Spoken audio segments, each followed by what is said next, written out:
Hey guys, welcome back to another video, and in today's video we're doing the Shrine of Secrets review for the 25th of July 2023. Nicolas Cage is now out, and it's pretty crazy because if you asked anyone like a year ago, or told anyone a year ago that Nicolas Cage would be in Dead by Daylight with voice lines and outfits and everything, I don't think they'd believe you. I don't know, I just can't really believe it, but it's cool, and it really opens the door for like anyone really to come in, like they could literally do anyone they wanted pretty much, and what whoever we wanted, I guess. So, uh, yeah, I've been having a blast with him. He's actually really funny, and his perks are really quirky as well. So, yeah, maybe I'll have to do a video on that soon. But anyway, let's get started. First of all, we have Brutal Strength, which is a Trapper perk. I've talked about this one plenty of times. It basically just makes you break things faster, like pallets, breaker walls, and generators and everything like that, which is definitely good. I think it's better on some killers who are kind of weak in chase. I feel like Pig and Ghostface and Wraith, a lot of M1 killers, just use basic attacks. I think it really helps for those killers, but you can use this on anybody pretty much. 20%, it's not too bad. You definitely notice it. I think survivors can also tell when you use it because the animation is slightly faster.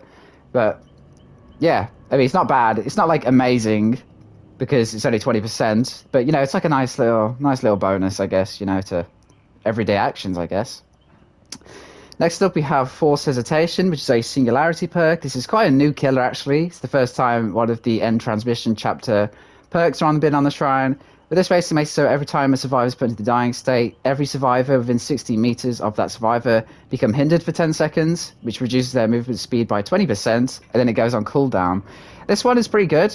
I feel like you kind of have to use this with Infectious Fright because unless you have a way to see their auras or just know where those people are, you like it doesn't do a whole lot just from that, like again 20% hindered is really nice for 10 seconds, but if you don't know where they are, you can't really do anything with that. I guess it's nice so you can pick someone up and hopefully not get flashlight saved because they can't reach you in time and stuff like that. But I feel like you have to use this with infectious or an add-on or something to reveal auras or something like that because you know you want to down them, and then ideally you want to go after those people who are now slowed down, at least get a hit on them or something. So yeah, I feel like if you use this with Infectious Fright, I think Ghostface has that add-on where like if you down someone who's smart, you see people everywhere, so maybe some of that, but I think mainly use it with Infectious Fright just so you know where those people are, the ones who are affected.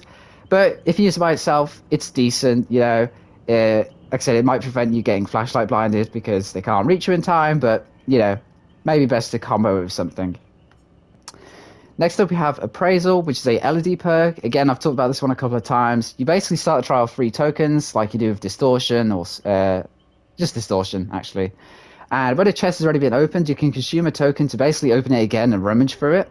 You can get an item from that. You rummage 80% faster, and it can only be performed once per chest. So basically, you can open a chest a second time, and then the second time is 80% faster, pretty much. I think it's quite nice. I feel like this is a perk like Ace in the Hole, where it's like fun more than anything. Like it's not really like it's good, but obviously there's no guarantee on what those items are. So maybe use this with Ace in the Hole, maybe use it with Plunderer's Instinct if you want to do a whole chest build. It's a perk that I think like is just fun more than good.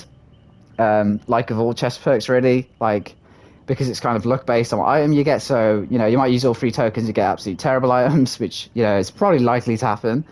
So yeah, maybe use it with a build to search chests and stuff. Maybe use it as pharmacy, plunderers, Ace in the Hole, like I said before. But yeah, I feel like there's not much to say about it. It just does what it says on the tin, pretty much. It's not much, but it's good. It's nice. And finally, we have Up the Ante, which is a Ace perk. This perk is not very good in my opinion. Basically, for each other survivor still alive, you get a 3% bonus of luck to all remaining survivors, which sounds good, but luck does not do a whole lot in this game. Luck, as far as I know, as it is currently, only affects chances of unhooking yourself and escaping bear traps from the trapper.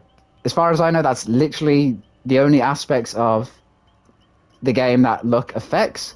And one of those is based on a killer out of like the 29 killers or something that we have in the game. So, you know, it's quite weak, I'd say. I would say actually, yeah, this is pretty weak. You know, 3%, it's quite nice. And again, you can use this with like, you know, salty jar of lips or whatever to increase your luck further with that, and also use like slippery meat and stuff. But again, that's just the whole build for it, you know. If you want to do that, that's great. But I think this perk by itself, and even maybe even with other stuff, I just think it's quite bad, to be honest. So I don't think much of it.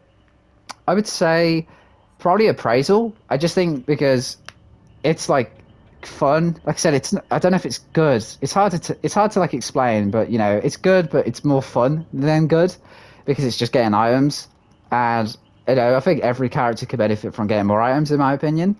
Brutal, I would say, but Trapper's a free character, so just level up Trapper and just get everything because you know, Brutal is nice. It's a nice little thing to have with you, but yeah, you probably don't need to buy it for 2,000 shards. And Force Hesitation, maybe. Maybe. I'm not sure. I would say maybe just buy the Singularity for that and just get all those other perks. If you want it and it sounds interesting, you can get it, but I'm not crazy about it. You know, like I said, I think it's like decent. I don't think it's like amazing, but I don't think it's like terrible or weak. But I don't know. I just feel like it's okay. You know, it's like in the middle. So guys, that'll do it from me. Hope you enjoyed. Hope you found this useful, and I'll see you in the next one.